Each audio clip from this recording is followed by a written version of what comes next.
things coming up on the tasting page probably tomorrow or the next day, including some actual news on our upcoming whiskey calendar, which we have not been talking about till now. So keep an eye out for that. There'll probably be a malt messenger coming out for that as well. So yeah, Jeff asking, Jeff, you should come out for this one. Actually, we do sell wine, and we do put on an awesome wine festival. I mean, it's not really fair if you only come to Calgary for whiskey. So coming for wine makes sense as well. With that being said, hopefully you guys got the tasting order there in the lineup. I'll share my screen here again just so you guys can see where we're at on that. If I can figure that out. But we will be starting with Boutique-y Cameronbridge, batch 3 27-year-old. Second up will be the Boutique-y blended grain 30-year-old that both Harmony and I have been really impressed with. After that, Whiskey Haiku Invergordon 28-year-old, followed by a Claxton's Dumbarton 2000 and a Signatory Port Dundas 1995, two closed distilleries that don't exist anymore. And then we'll be finishing with one of the larger operating grain distilleries with the Berry Brothers and Rudd North British 96 and the Signatory North British 91. So get your glasses poured if you haven't already, but let's talk and dive in to whiskey number one. Yeah, this whiskey number one, the Boutique-y Cameronbridge. I remember we did this.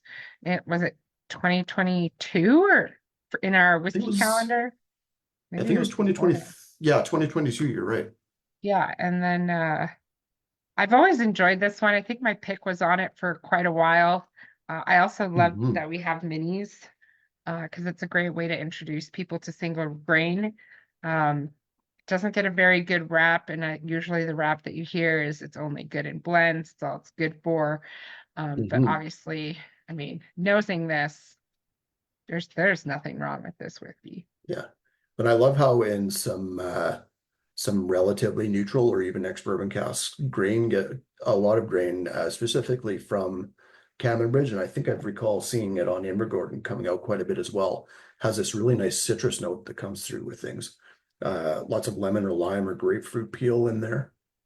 Yeah, another note that I also find on grain whiskey, which I know you'll enjoy, especially these days, Evan, is peach notes. You get this really nice, like canned peaches, and sometimes fresh peaches. Even this one has a little hint of that in here, that like syrupy canned peaches in the juice. Yeah, it does have that canned peach juice note to it for sure. Yeah. Jeff saying grain is super underrated. I agree. Good news is, thanks to it being super underrated, the prices are still relatively decent on it, especially for some 20 and 30 plus year old grain whiskeys. Yeah. And I mean, I think for a lot of us, I mean, I still don't know a lot about grain whiskey. There's a lot that they don't really talk about. Like I've read a couple articles of, can it ever be as good as single malt? Is grain whiskey even a pretty whiskey to drink? And I think the answer is yes.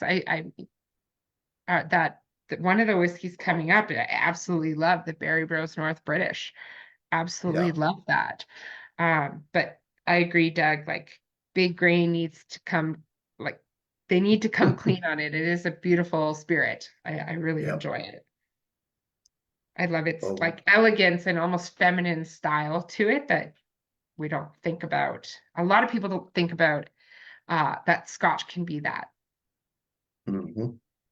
Yeah, well, let's while we're nosing and tasting this one, let's talk a little bit about Cameronbridge. I'll share my slide here for it.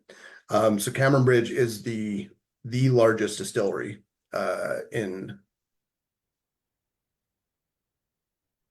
Let's go down here. It's the largest distillery in Scotland and the UK.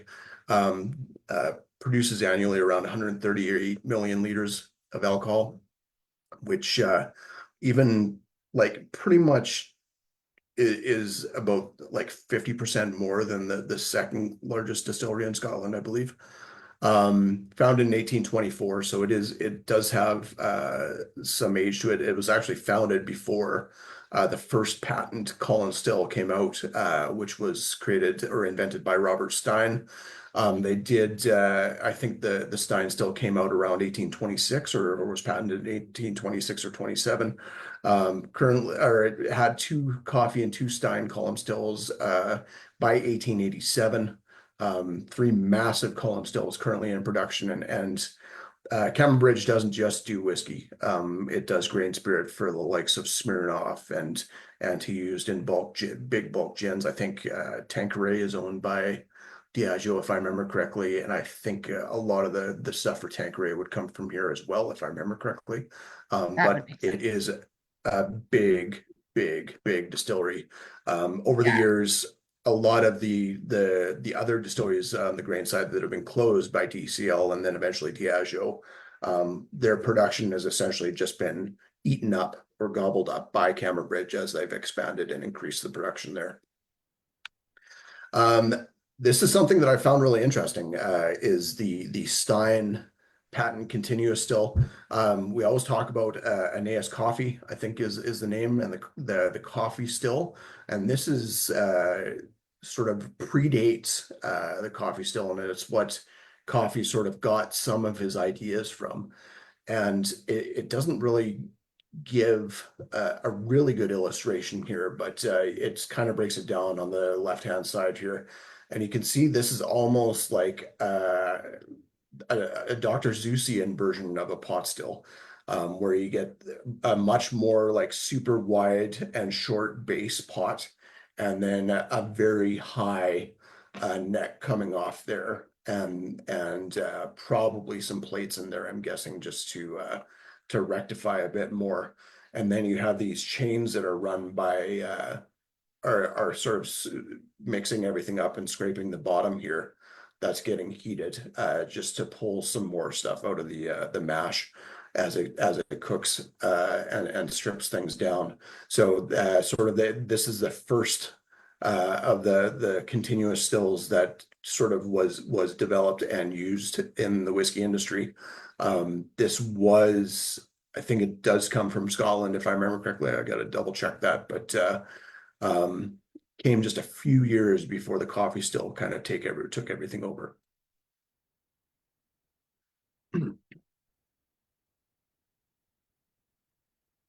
Harmony, you're muted sorry, there. I know.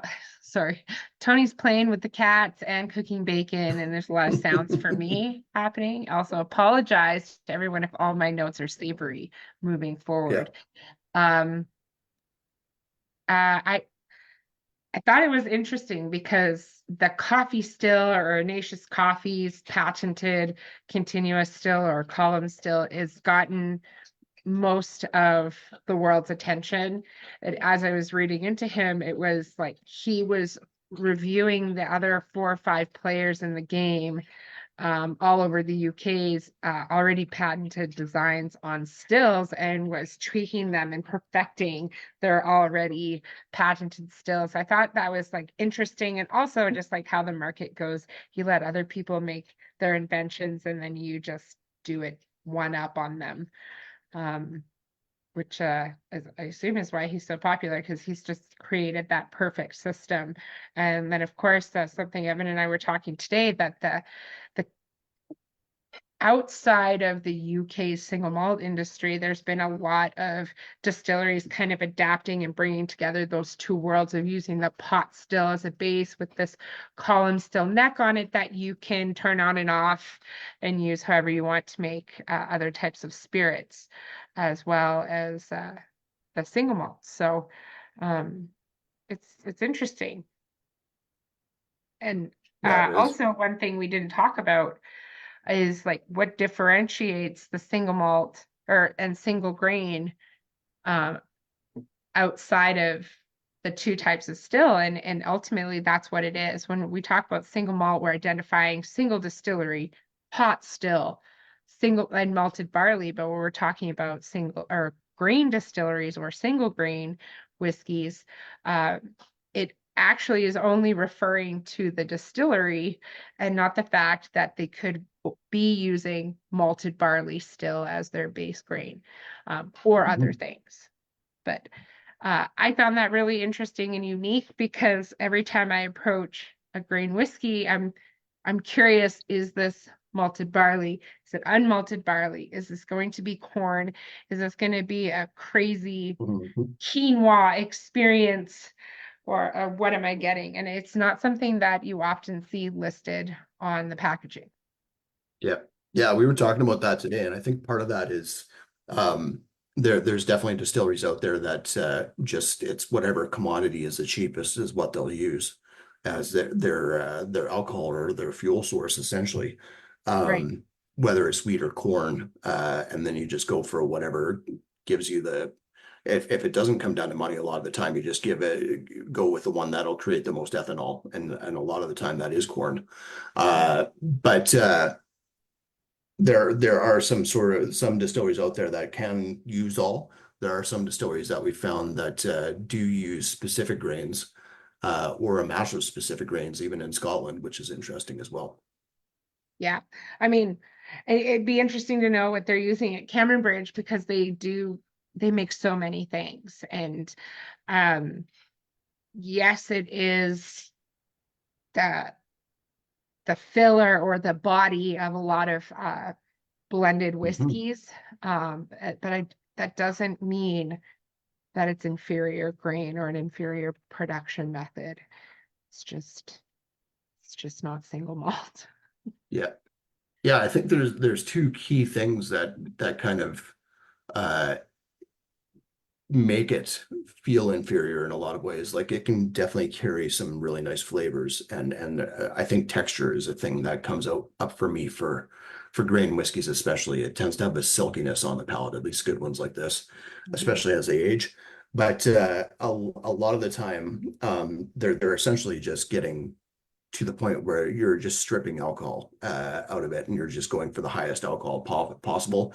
That does happen over here too, where we call it Yeah. a neutral grain spirit that then Yeah. is then essentially barrel aged and is used for the bulk in Canadian whiskey as well, where you just add a little bit of flavor casts that are you have a more intentional purpose for, along with that bulk spirit, to create your run of the mill sort of like 20 to $50 bottle of Canadian whiskey.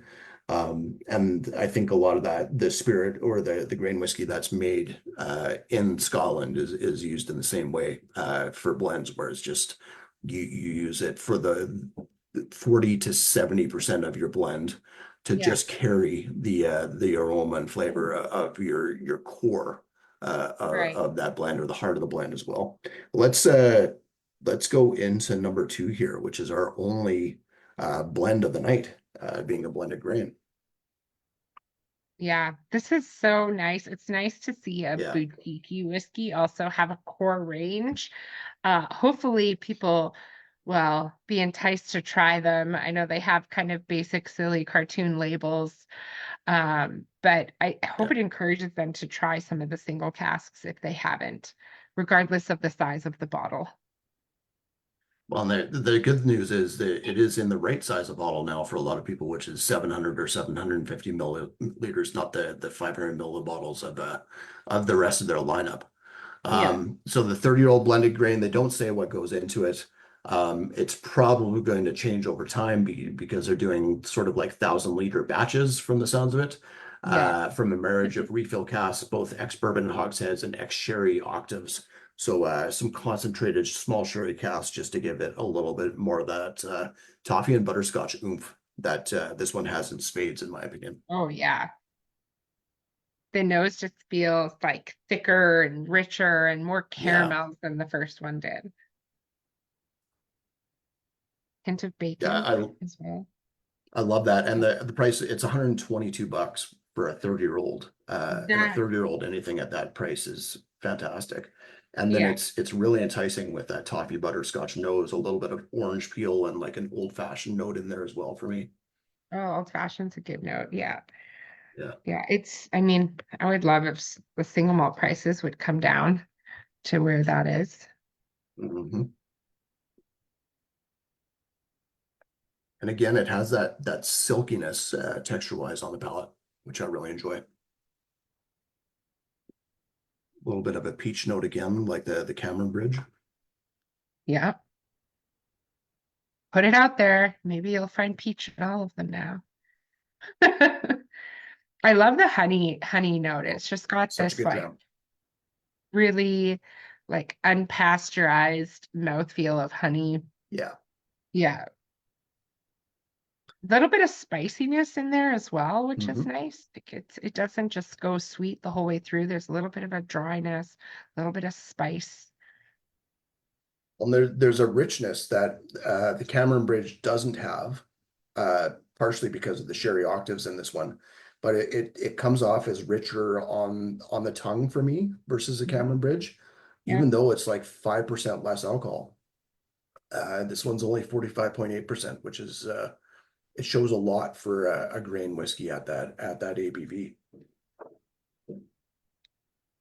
Sammy says strawberry cotton candy. I think that might be the strawberry monster drink he was drinking earlier at work. But you could Yeah, totally be right. It could be in there. great mixer, by the way. Oh yeah. Yeah. Yeah, 30-year-old single grain chased with the monster strawberry. yeah, yeah. I'm more of a Red Bull guy when it comes to mixing with whiskey, but Igor says this is so smooth. it is. It is. It's really great. Enjoy this one. Yeah, it's I don't know if you tried it. I know there's some people here that did in the tasting, but if you remember the Dewar's 375 milliliter bottles of the 27 and the 32, this is almost like you stripped out the toffee and butterscotch from the Dewar's 32 and just made it its own dram. Uh, which again is not a bad thing in my opinion. Yeah, that was a good bottle. This has like a little bit of that like slightly overcooked pie crust edge on it, just Yeah. like the flavor of the pastry. Yeah. With a Yeah, little and the bit of like a dryness. graham and cracker, like Yeah, burnt brown sugar note to it. yeah. Or even Hmm. even your like store-bought pie crust, but the fruit has juice has touched it, so it's kind of caramelized a little bit to add the sweetness to it. Nice. I'm getting that on the finish. It's really nice pie crust. Mhm. Hmm. Well, let's move on from Boutique and let's go on to the Whiskey Trail. And this is from their Haiku series, Invergordon 28-year-old.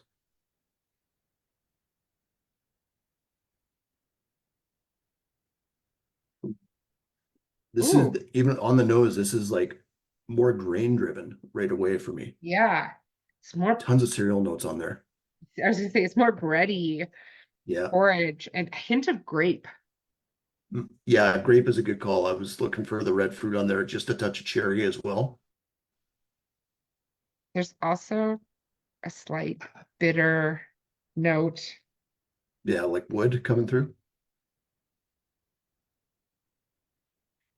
Mhm. Ooh, Doug says kiwi. I could see that.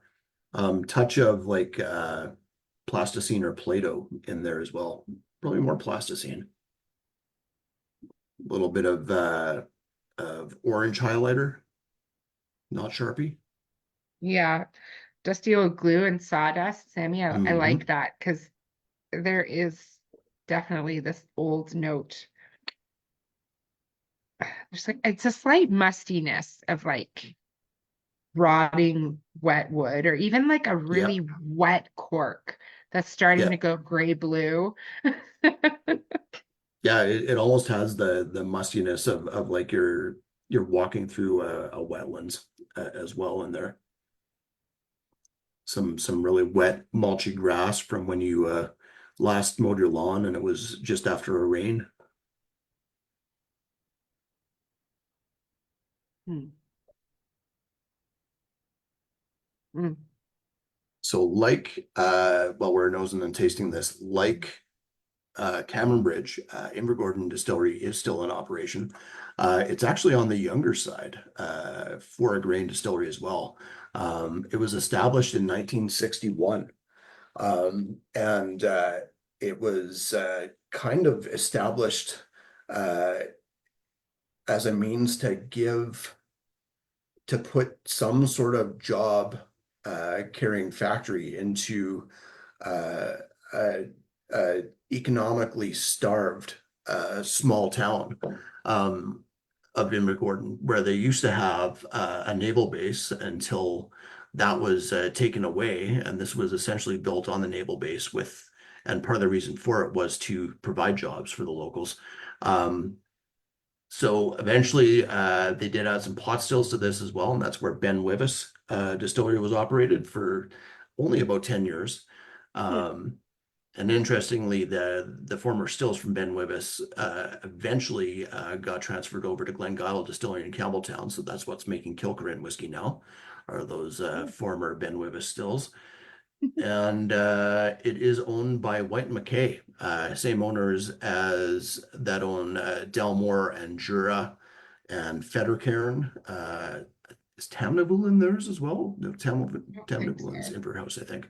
Yeah. But so White McKay for a long time did do, you can see the bottle White McKay blend. Every now and then they bring it back onto the market here, but you don't see a lot of it. And as Harmony was talking about earlier today when we were chatting about Invergordon, they actually have official Gordon at a few different age ranges. We don't see them over here yet, but Yeah. hopefully we will eventually. They're pretty cool looking bottles. Yeah, I like their label. They're very boutique-y Yeah. like little, it's like a comic book of their history a little bit.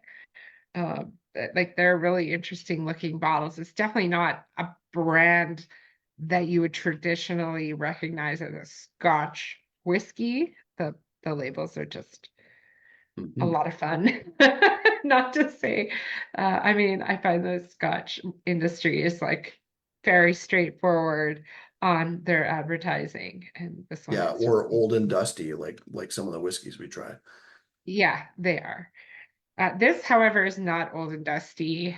In the chats, I think it was Igor who said this is just liquid pastries, and my thought was like breakfast Pop Tarts.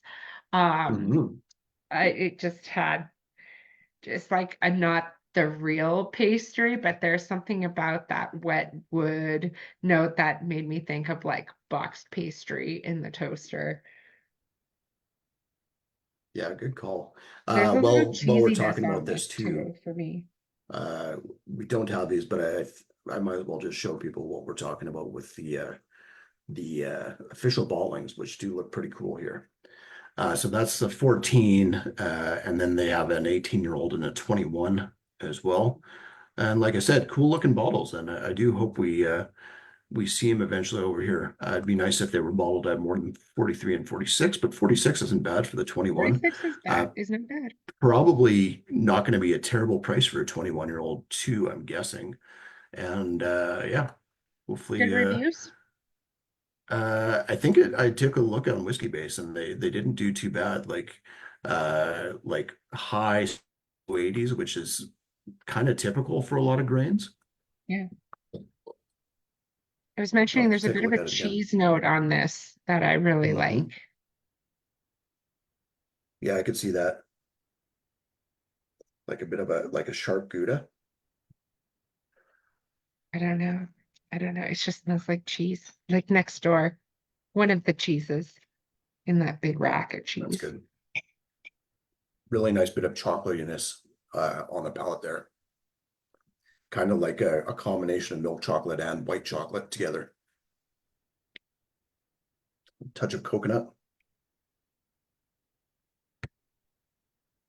Yeah, Corey, I don't know what Gouda is. I don't know what that is. I'm assuming that's a cheese. Yeah. Yeah, Winkle, I think is Bullwinkle's Dutch cousin, if I remember correctly. And he doesn't wash his socks. Like, why Yeah, is he yeah. naming cheese after him? Yeah, no, but that's really nice. I've used this in whiskeys tastings in the past, but it doesn't always come in the middle of a lineup like this because it's a grain, Hmm. it often comes first. Because it's, ex-bourbon refills, um, it's usually first in the lineup, and this tasted really different than what I remembered it being. Well, that's like not that color is everything or anything, but that's a decent amount of color from a Yeah. ex-bourbon barrel. Yeah. Um, it comes off as a little bit darker than the last two, at least for me. But it does have this nice, not savory, but like a little bit more of a chewy note versus the last ones. Yeah. And 50.3% alcohol, which is nice as well. Yeah. I mean, I think the boutique was darker, but it's a blend, Mhm. so it's cheating. Yeah, it's that those sherry octaves that are adding, making it not look like Sprite, essentially. I still get grapes on that. That's cool. Mhm. Shall we go on to Port Dundas? Yes, let's go on to Port Okay, Dundas, which so this is one of shorter one of a history. duo of closed distilleries here. I'll toss up the history if you want to talk about it to your harmony. I don't know a whole heck of a lot, but yeah, throw it up. Um, Yeah. nope. Oh, it's Dumbarton that we're on. Port Dundas is next. Thanks, Oh, guys.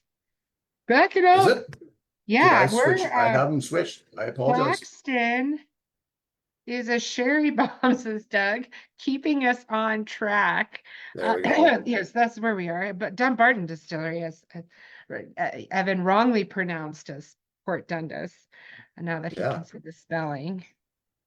Um, Founded in 1938, it is a on the oh shoot, I had the river memorized. I looked at it all day, but it's on a river by a port. Uh, yeah, it's Fife, isn't it? Dundas. No, I don't think it is, but it's beautiful. It's very inland, which was surprising. And we were talking about how you have to maneuver quite a bit. Or am I still talking about Port Dundas? Goodness, Yeah. I'm lost. I actually don't know anything about Dumbarton because I actually had these confused and I didn't get past the research of Port Yeah, Dundas. that's okay. So There's live for if I have YouTube. the right one in my hand, because I actually put these slides wrong too. This is entirely my fault.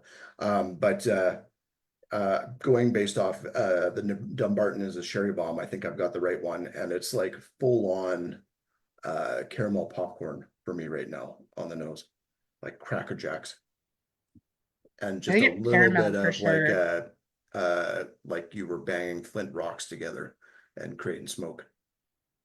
Yeah, thank Doug you, just Doug. said that. Flint, very nice.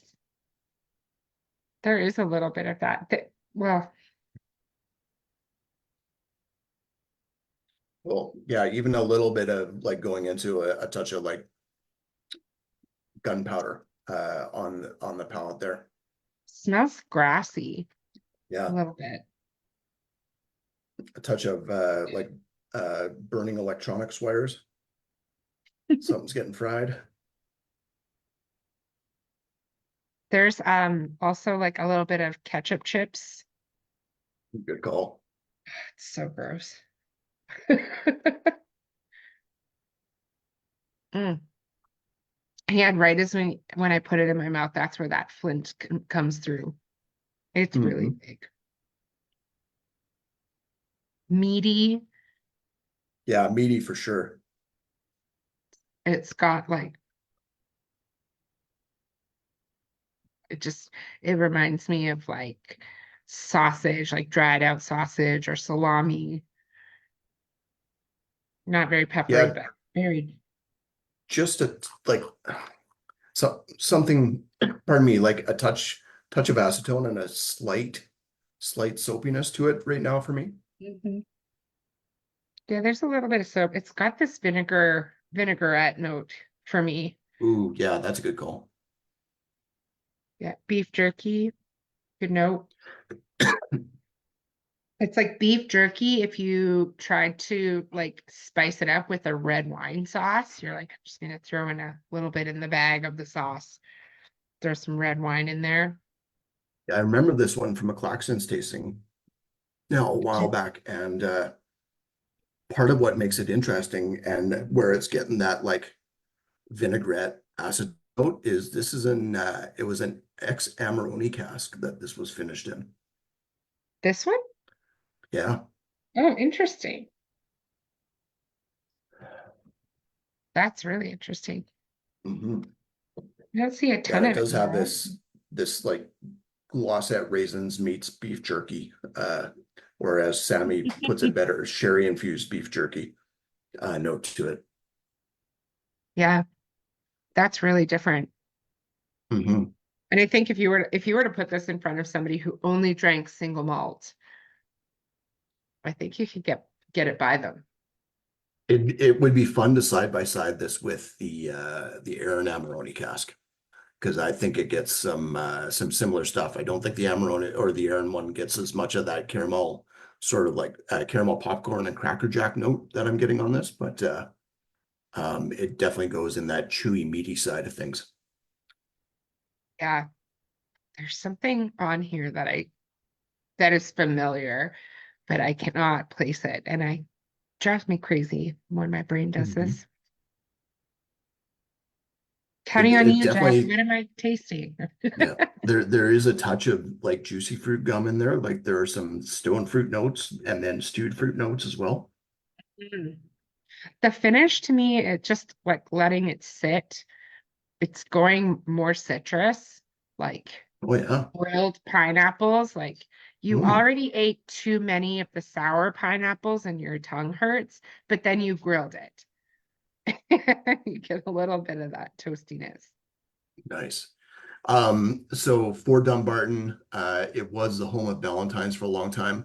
It was actually founded and owned for pretty much the entirety of its life before it was shuttered by Hiram Walker. So the same company that has Hiram Walker Distillery in Windsor, Ontario. And it was kind of modeled after the Hiram Walker Distillery in Windsor as well. They had an old red brick building. Um, uh, they eventually, or it used only corn as the grain that was imported from Canada and the US, which was cool too. And then one of the stills from one of its two malt distilleries, which were called Lomond and Inverlevin, ended up at Bruichladdich Distillery and is now dubbed Ugly Betty. It's what they use to distill essentially the concentrated portion of ingredients that they use in the botanist gin. Cool. So do we know, like, is this Canadian green or is this It'd be North American grain if nothing else, I'm assuming, because it sounds like they used like North American corn of its life. And it does Could have it be that rye or wheat? it sounds like it's all corn. They said maize when I was looking through it. Really? Maybe This that's where some of surprising. that ethanol notes coming in and sort of combining with the Amarone cask there. Does I should know this, but does the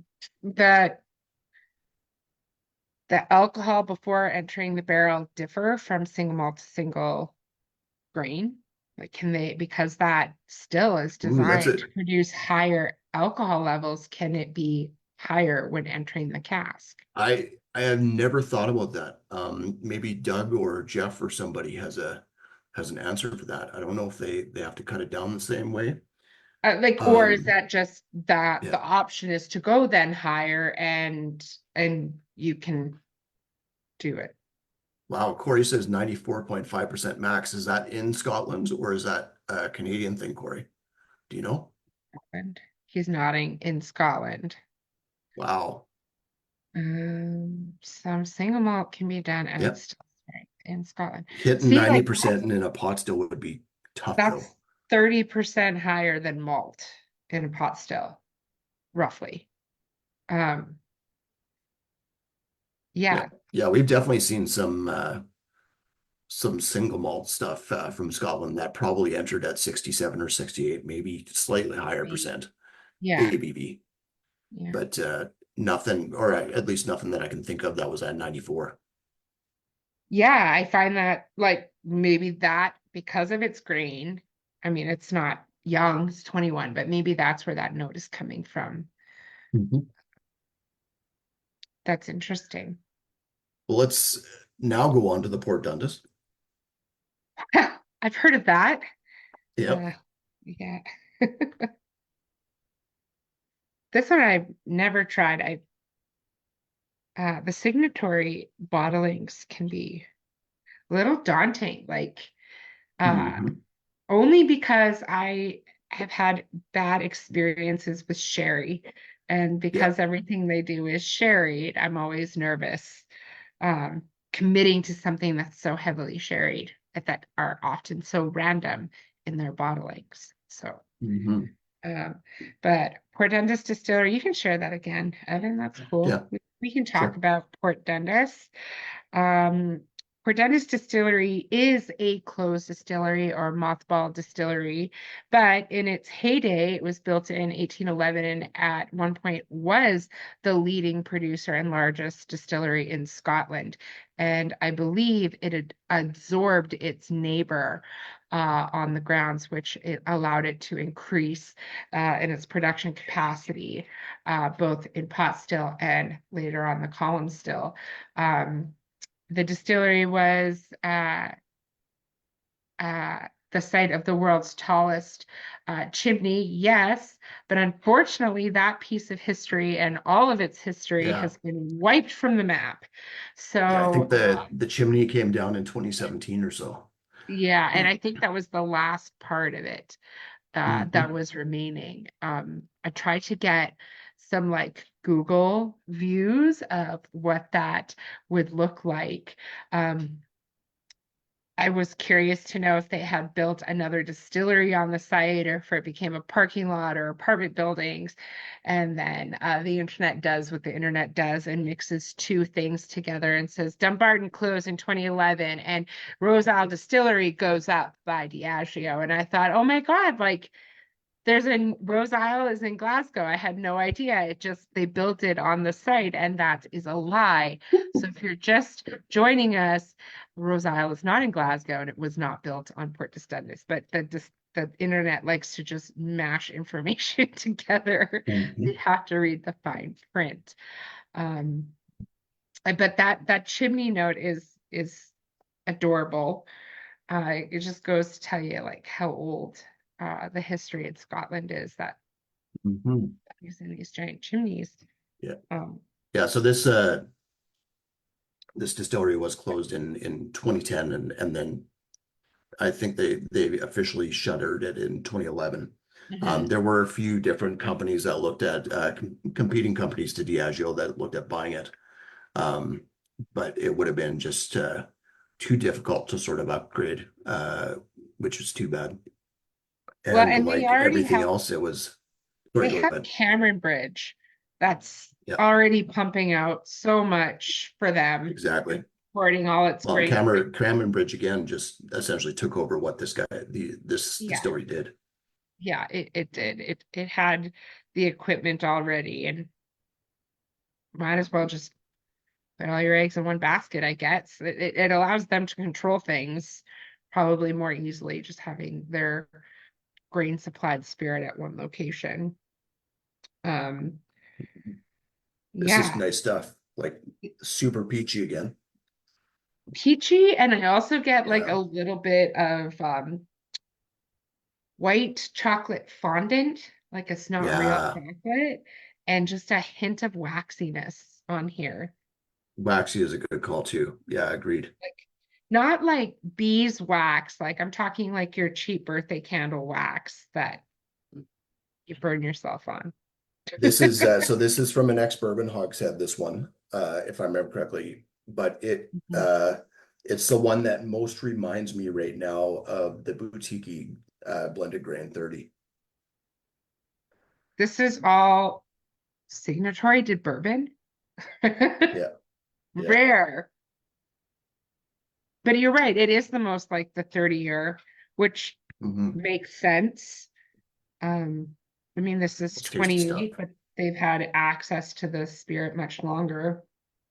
Um, I has think anyone well, ever gone to Scotland and actually visited a grain distillery, or do all destinations depend on malt? Have you been to a grain distillery or a no, I haven't. hybrid? I was gonna say that if somebody has, it's likely been Loch Lomond.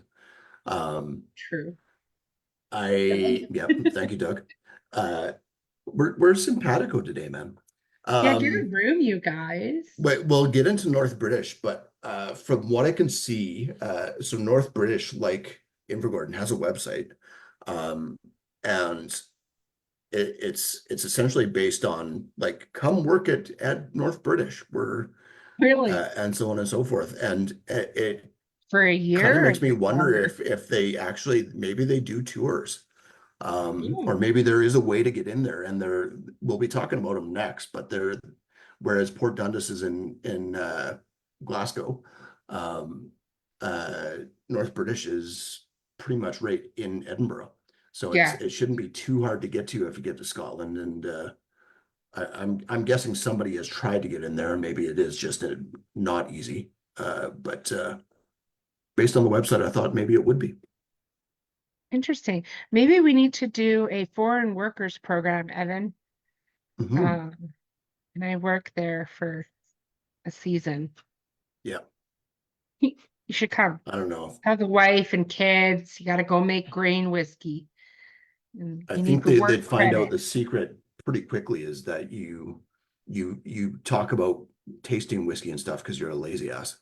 Um, when it comes down to it, I don't know if I could do actual work in essentially something where I'd have to know about chemicals and stuff like that. Oh, that would be hard. Yeah. Yeah, Yeah. But watching a dial, making sure it doesn't go above or below, knowing how to manage it, that could be okay. That could be yeah. doable. I could totally taste what's laying away in the warehouse. I volunteer for that.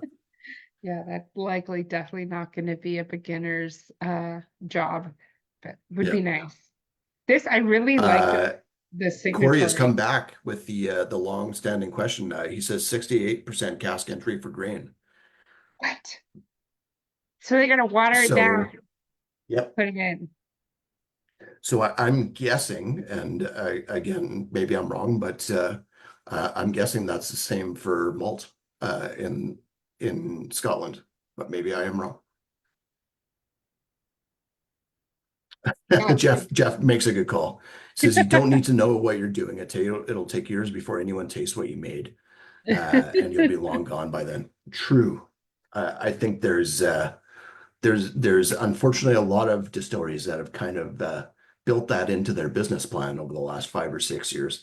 Um, but what, hopefully not I'm wrong on knowing? that. Yeah.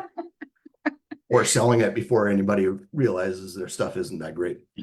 I know, but they gotta stop putting their name on it. Yeah, that's the first mistake. It really is. Like if you think Yeah. a product is inferior, do not sell them the right to use your name. Because Mhm. that hurts. That hurts you. Yeah. Um, all right. So Corey says that grain whiskey is at a 68. Oh, I gotta go Mhm. back. I went back too far. 68 entry proof, whereas malt is lower. I can't see because there's too many flipping things on the chat. I give Cool. up. Well, Everybody, you're Renee bad. says Port Dundas has always been a favorite of mine, including some cool. I've had Port Dundas here and there. I haven't had enough Port Dundas to sort of like get into what their distillery style is. Um, but I quite like this one. Didn't I think Jay Wheelock brought in a Port Dundas and an Invergordon in Yeah. that series. That was really nice. He did a few kind of back to back that I really liked. Was that But under Duncan Taylor or someone else? I think no, it was who was it under? That's I have a bottle because he did like a 30 some years Macallan. That was just Hmm. amazing. And it had those gold labels. Blackadder, yes. Hmm. Possibly may have had one. I was talking about them early today. Miss those Hmm. bottles. They're kind of silly and Yeah. everything has little black bits in it. But The char yeah, sediment. Yeah. yeah. Which is cool because I always wondered where are they going to get all that char. But when you and I were at Doc Swinson, they had this entire barrel full of Oh char. yeah. It's And just then sitting there. Yeah. just sitting You there just don't serving filter it. us Yeah. charcuterie on Yeah. this jar barrel. It was great. Yeah. Well, let's go on to our North British duo. And did I get these in the right order? Berry Bros. Berry Bros first. Good. I That's have what them in the I'll wrong have. order on my desk, but I'll fix that. I think the Berry Don't. Brothers will be the lightest of the two. My glass is sticky. Gross. Oh, Yeah, this Cooper's is Choice has had some good Port Dundas. Cooper's Choice tends to be pretty good actually for finding some mid 80s to mid 90s grains. yeah, they've done a good job. Sorry, 1 second. So starting with, if I have the Yeah, lineup correct in here. this is a weird one. It reminds me of when I owned a fish tank. Nice. I could go out and smell my Kids. middle son's fish tank right now, but I think you should. I'll If stay you in here. open the lid on the fish tank, you might know what I'm talking about. Hmm. Got a little bit of that like wet seafood slash tiny bit of algae buildup Yeah, on the nose. yeah, mulched up insects that are meant to be food. Everybody's got to Corey eat. also says, yeah, Corey also says something funky in this one. Did you have fish? I'm just kidding. Also, a Yeah. little bit of cheesiness, and again, old Hmm. oak, but we are talking about some older whiskey, and who knows if the cask was tired or not. So this North British is from a refill Oloroso sherry head. 31 years old from 1991, 50. Oh, sorry, that's the signatory. Pardon me. Because yeah, this is not This sherry is if I the remember Berry correctly. Bros that Yeah, the 1996, and we've punching cask. Crazy. puncheon, yeah. I think I'm we assuming a pretty tired puncheon. yeah, but also kind of tomato soupy. Yep. Yeah, tomato soup is a good call, and actually almost into Hawaiian pizza notes. You get the sauce, you get the pineapple and the cheese all together. Yeah, oh, I definitely got cheese. The airplane glue. In those Oh tiny yeah. metal So squeezies. yeah. So Renee's saying the airline glue has not been overwhelming tonight. That does tend to be something that solventy note tends to be on a lot of grain whiskeys. There hasn't been a lot of it tonight, though. I agree. Oh, this palette is different. I don't even know where to start on this. It's like a spring mix green salad mix that automatically tries to recover with like fruit juice and something. I'm sticking on that tomato based side of things. Like this is not a cream of tomato though. This is like a strictly like tomato soup, and then like you've got some oregano in there as well. Hmm. Yeah. This is not how I remember this at all. This is amazing. Or we poured the wrong whiskey. Yeah, One of the two. or it's bottle variation. It could very well be. And just also the lineup that it's in. Yeah. Where he says like fruity cream, there is a lot of fruit notes on here too. Yeah, Still there getting that is. pineapple, a little bit of mango. Not as I thought there was more citrus to this one when I tried it last in the Berry Brothers tasting. Agreed. That's how I remember it. But to me, this is like tomato Yeah. stems. And you said parsley earlier. I think that's on Yeah. oregano. Parsley, yeah, or oregano, yeah, that heat. Um, it maybe it just has to do with the lineup it's in too. I still like it. Yeah. It's just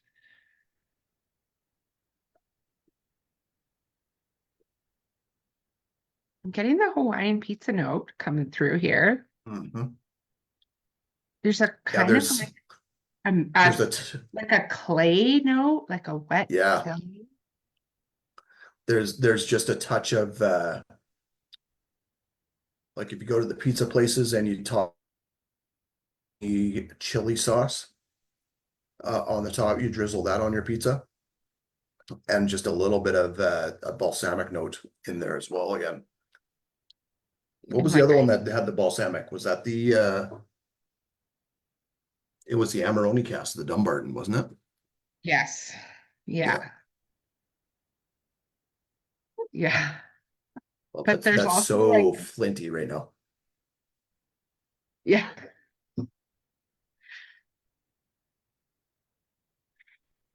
So Corey that Port says, Dundas is very vinaigrette, like yeah. ketchup chips to me, ketchup, Hmm. sweet sour Yeah, sauce. this is going into all dressed chips territory, this one. Corey says, I get all the savory stuff on the nose, all the sweet stuff on the palate with this North British. Very cool. Define sweet. Somebody give me a word because it is sweet. I agree. There is like a sweetness there. We were talking about savory food sitting at a restaurant waiting, and originally I thought like baklava, like Mhm. this like sweet honey kind of nutty note. Um, but I'm just not able to pick out anything specific on what that sweet is. It's almost into pears, but it's more lychee or lychee right now on the palate for me.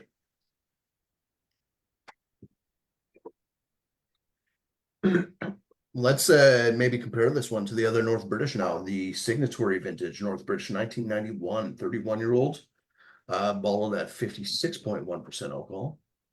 So about 4% alcohol higher than the North Brit or the berries. See, this smells like I think more of what I was expecting. Yeah. Renee, I don't know I if this is agree, right into Doug. the whipped cream and funky fruit. Nice. I love that band. Uh, Renee, this is almost going into the airplane glue, but this is like it's a little bit solventy, but not full on. It's just this is 100% with you, Doug. I like this more on the nose than I Hmm. like the last one.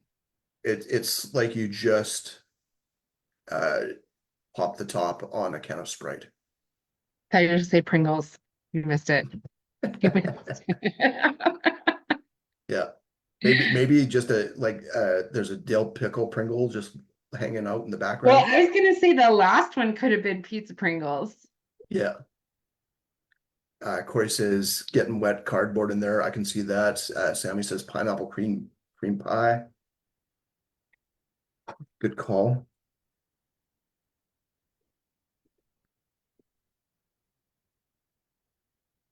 Doug says some lime peel. Yeah, I would say a lime Yeah, peel on that one for sure. big time. Just a little Not bit as of that. much citrus on the palate though. Almost goes Mm-mm. into custard. I'm finding this salty, very Hmm. salty, more your Play-Doh playground without the, and like more minerally. Hmm. It like, it Well, that's gets me good. right out around the front of my tongue. It's where everything is sitting. Soothing. Yeah, it's got a little saltiness. I can see it's got a bit of that. It's got that Mm. sweetness of like the bubble tea bubbles as well, like bursting in your mouth. Margaritas, yes. Nice. I agree. It has a little bit of that vibe. Maybe it's because I'm 7 whiskeys in, but Who wants got a good margaritas? vibe. It's Yeah, good vibes. Hmm. I just added a little bit of water because I'm I'll try confused by that. this. What's the ABV? I didn't heard it, did I? It's No, we're good. 56. I hope. Yeah.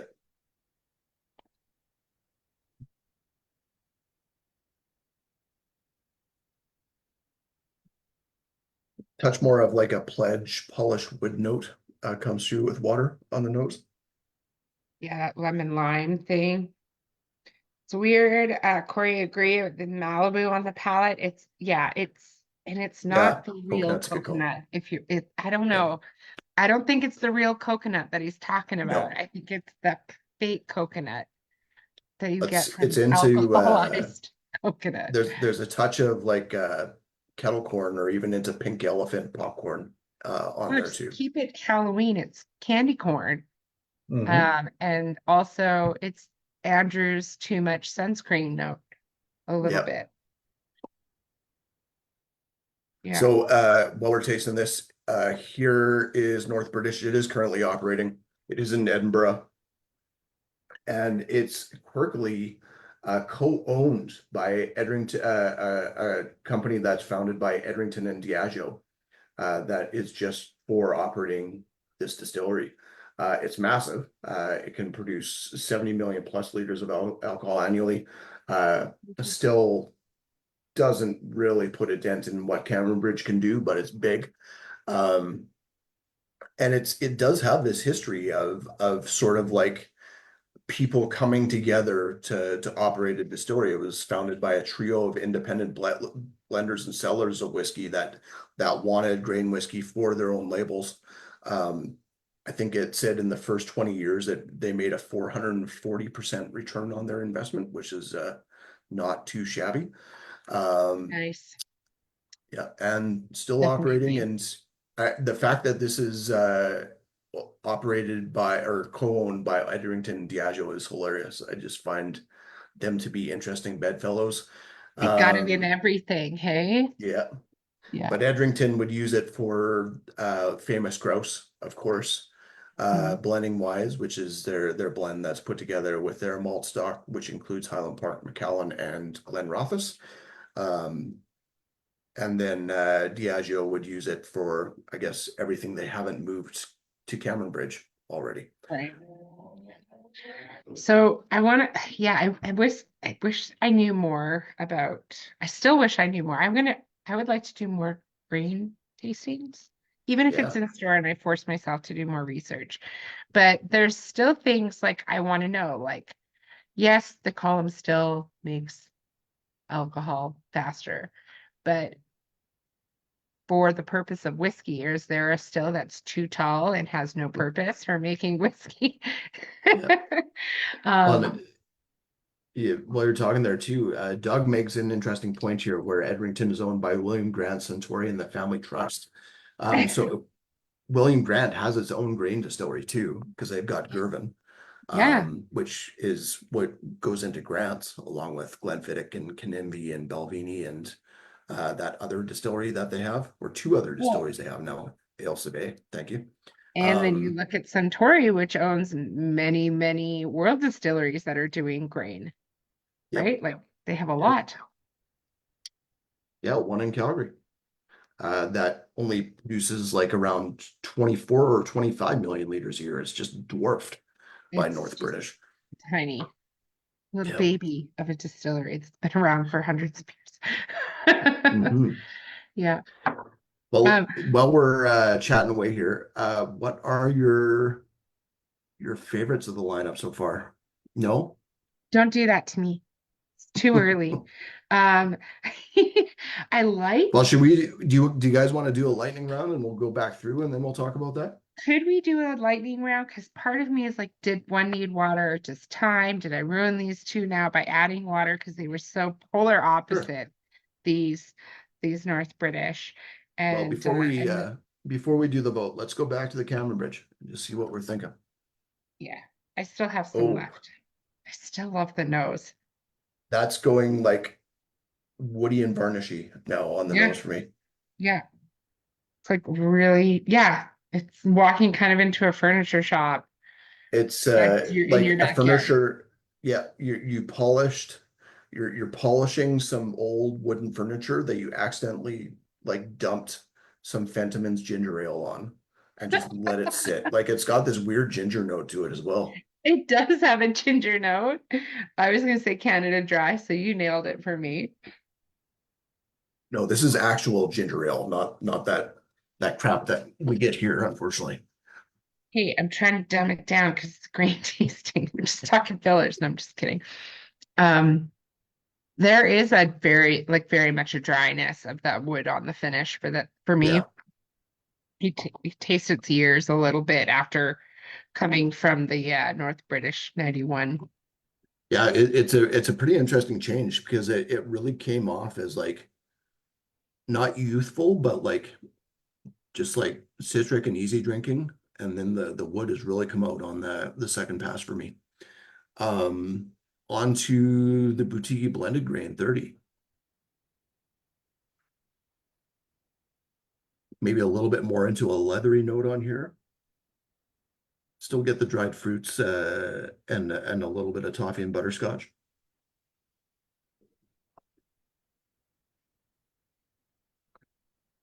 Doug says cocoa powder.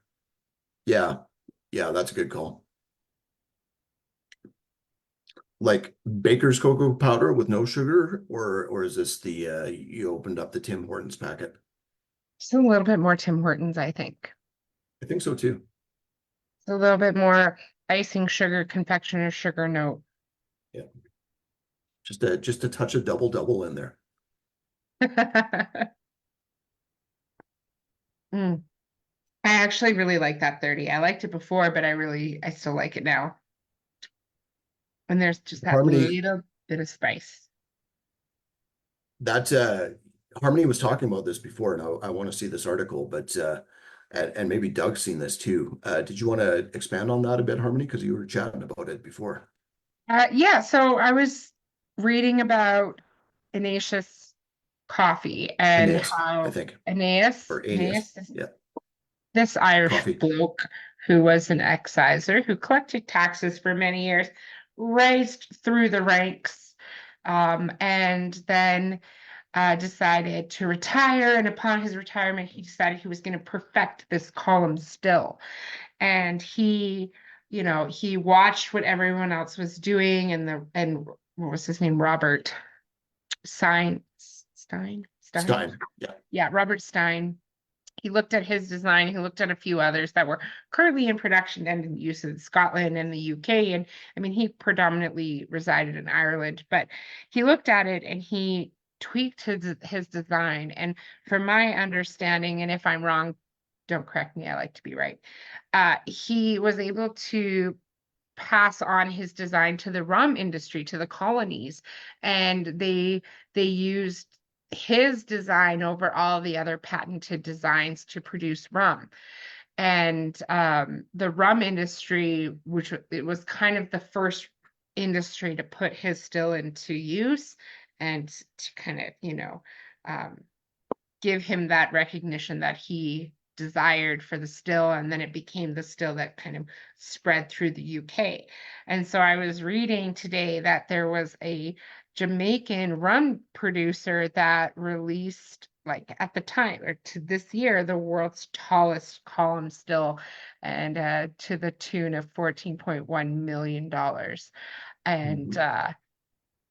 I just thought that was interesting that of all of the places for this column still to become popular, it was in rum. And because we focus so much on whiskey, it's something that I hadn't given to Mhm. consideration.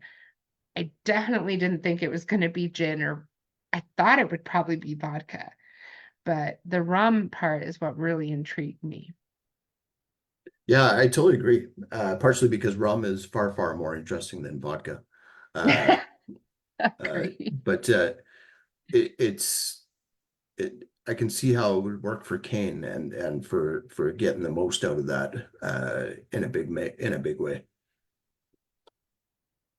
Is anyone else nosing the Invergordon? Because I've been talking. Yeah, that's where I'm at. It's It's so beautiful. so Doug mentioned this is like a really good Sorry, hot chocolate powder. Uh, why is this playing? No, shh. This is between you and me later, you two. there's such a good hot chocolate note on here right now Oh, for me. that's a really nice note, hot chocolate. Yeah. Even into like a touch of Black Forest cake, like with the cherries in the middle and stuff. Better than that Dutch chocolate. Sorry, I had birthday flashbacks. I love my grandma so much. She taught me how to bake, which is you don't measure, you just use your hand and what it looks like. Yeah. And I love her to death. But she all of a sudden she just got this fascination with Dutch chocolate. Every dessert had to be made by her and it had to be Dutch chocolate. And I was like, just give me sugar, Grandma. Just She's leave me measuring alone. by hand. It doesn't sound like she should be baking. I mean, that's the whole reason I don't bake. No, no, it works 100%. Ask Tony. I'm a good cook. I'm a good baker. I Okay. don't measure Okay. anything. Yeah, he says, yeah, yeah. He's hangry. Don't trust him. Yeah, I like that Invergordon a lot. Mm. Uh, Hmm. on to the Amarone cask Dumbarton. Yeah, this surprises me. Still so much flint and burnt electronics in there. It's funky. Ketchup Yeah, chips.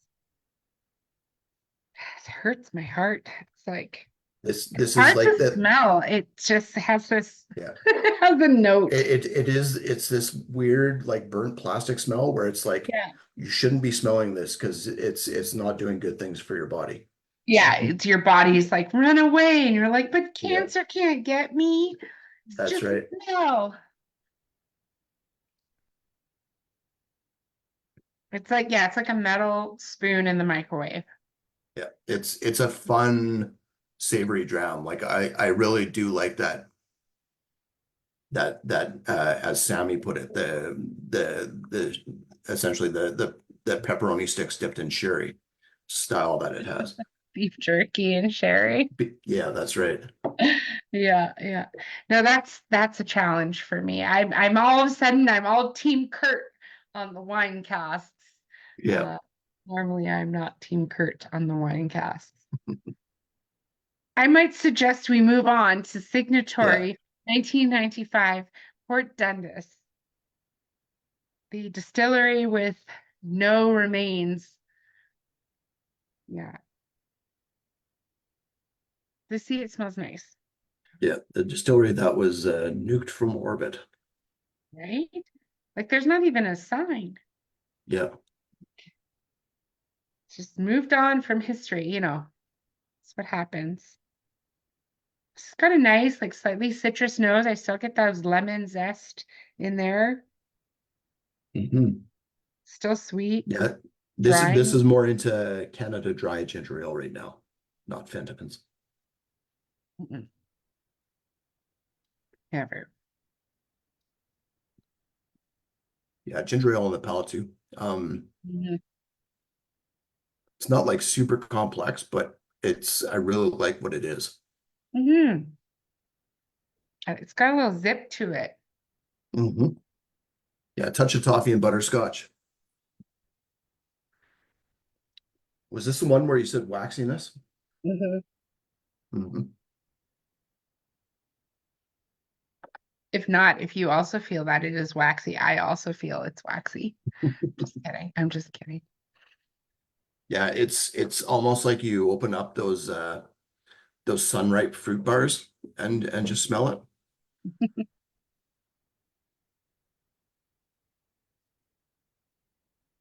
Yeah, I'm getting more like those pink lady apples and also Hmm. those like green apples with the caramel Yep. suckers.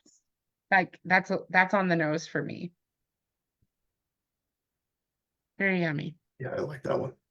Okay, next up is the Weird North British, the Berry Brothers and Red one. Going See through if a it's phase. yeah, it is going through a phase. 26. Oh, that it is just all cheesiness on the nose right now. So cheesy. It's like I went to my aunt's There's house and I didn't get to control the menu, and she uses cheeses that I don't use and I don't want to eat here. I want to go home. yeah, there's a touch of like boiled cabbage and gasoline, like the gasoline that's just dripped out of your as you're replacing the pump on the gas tank. Um, this also smells like plastic. Did you say plastic? Hmm. It's like Corey said Halloween, and it's like, well, now I feel like I'm opening up my Halloween decorations, and everything is like synthetic, and Hmm. it's like all the plastic and the plastic spiders and the cotton webs and even little candy corn. I kind of wanna. I wonder if we have another bottle of this cracked at the I store. know. I was wondering that Yeah, if something's off with this. yeah. Yeah, because I Like it's remember not this bad, but it's not very showing the different. way I remembered. Yeah. Yeah, it's not what I remember. New kiddie pool. Yeah. So With pre-Kitty's getting in it, I and was gonna say, have the kitties gone in it with excitement? Has anyone yeah, peed in the that's right. pool? Yeah, there, no, this is the dad that's got it, put the lawn chair in it, and just sat in it for himself before And the the kids got beers home. are floating around. That's right. Yeah, the good kiddie pool. Right. That sounds nice. Yeah. I wonder if I could have one Okay, of these. next up and last up is the Signatory North British 1991. Is this the Oh pizza wow. dram? Or Uh, was the other one I the think it was the pizza dram? berries. It was the berries one that was pizza dram. This is a little bit more pizza to me on the nose. Yeah. It's definitely it's the cardboard of the pizza box. If a whiskey could be a color, this is red for me. Red? I don't know why. It's red. Prove me wrong. You're just getting all those coppery blood tones right now, irony blood tones. Maybe. I did do a top up yesterday. Hmm.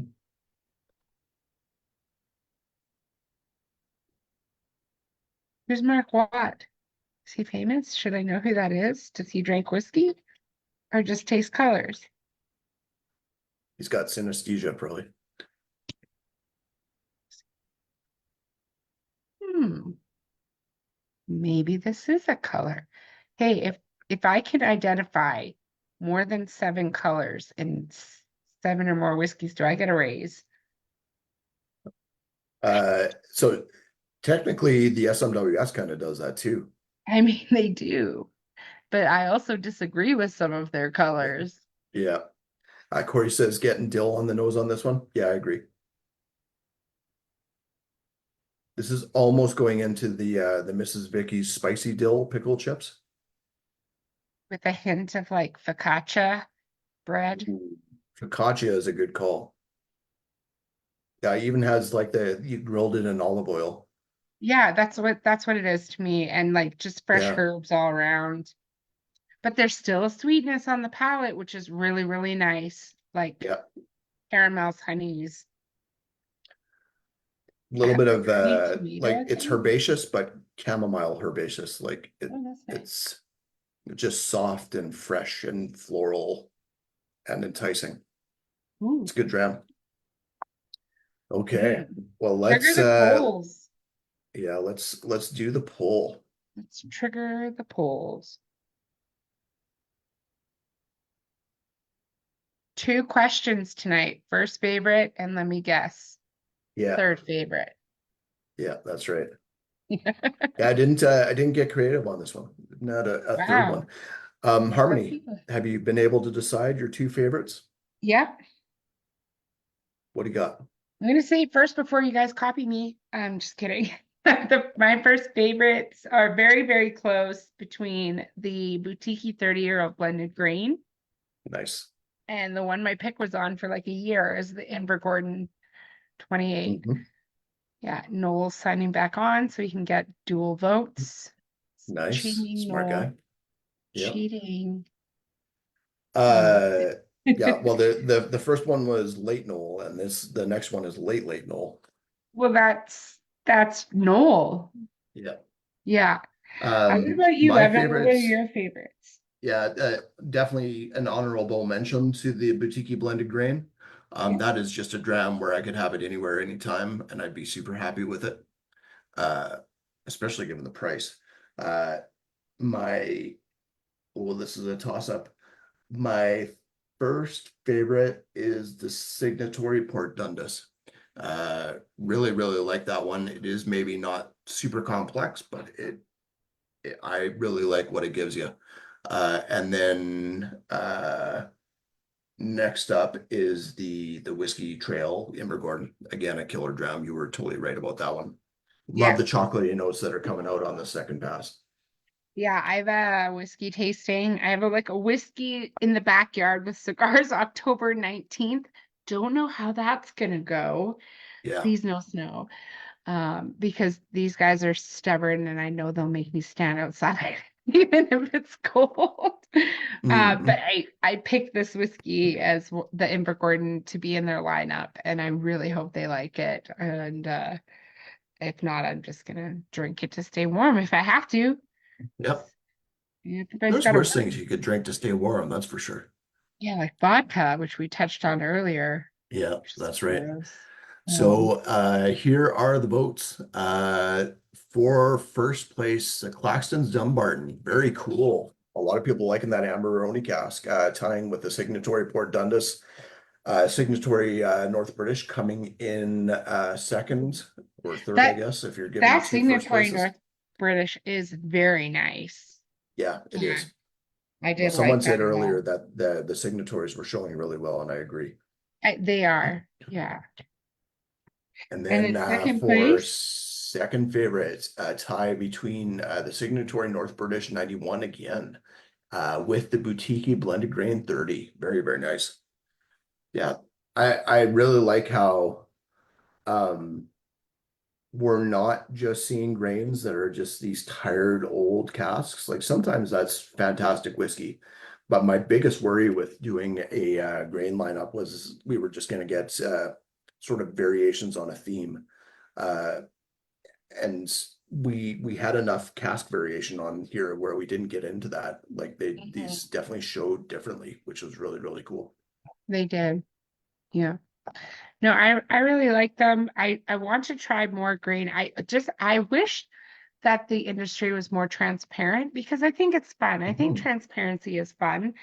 I mean, if we were to stand around and be like, hey, these were all column still malted barley, I would be surprised, but also not surprised because time and cask, it does differently, as in single malt. But if you were to tell me like, okay, five of these were corn and two of them were not, again, it's fun and Yep, I would like to know. So I guess the thing that I hope you learned is single grain is referring to the distillery and not the grain. Obviously, it can be good because we just tried seven very good whiskeys, and two, the price points are great and they should be taken advantage of and shared. And absolutely. also, it's just fun to try new things. So take it all away with you and run to the next green whiskey you see on the menu. That's what I say. That's what Oh, I'm taking absolutely. And away. the pricing on this is just fantastic. Like the most expensive in the lineup is a Signatory North British.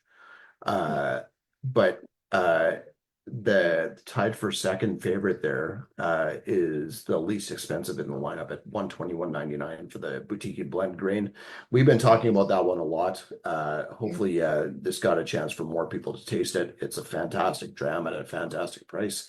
Yeah. And that the Whiskey Trail Invergordon, which I hadn't tried till now, is fantastic, and it's also on sale. It's 157.49 currently. So take a look at the lineup there if you guys are interested in anything. I thought it showed really, really well. We definitely have to do Good. this again. Maybe we'll have to do a Grains International edition just for kicks too. I was just thinking that. I was like, Yeah, but I mean, like we won't put in vodka or gin, but I mean like barrel aged yeah, spirits under column distillation would be maybe, a really interesting yeah, experience. maybe a blinded by grains tasting. Yeah. I Yeah, mean, I like those because I always we pick the lineup and then I forget, which is yeah. great. Yeah. And I just like acting like a know-it-all all the time. It allows me to do that, so I'm just fine with it as well. Well, And thank I'm you just guys all along for for the coming. whiskey. So That's right. I hope you guys did enjoy the tasting. Thank you, Harmony, for hosting on this one, and hopefully we'll get see you guys at the next one. I think our bourbon tasting's coming up sometime soon on the too here, eh? 15th. Nice. And if Post you're in turkey town, drams. Yep. come to the Cadenhead tasting because I need validation on my birthday. I don't, but it's Yeah, fun. It's still fun. I don't need it, that's but right. it'd be nice to see you all. All right. Absolutely. Bye, guys. Have a good Cheers, night. guys. Take care.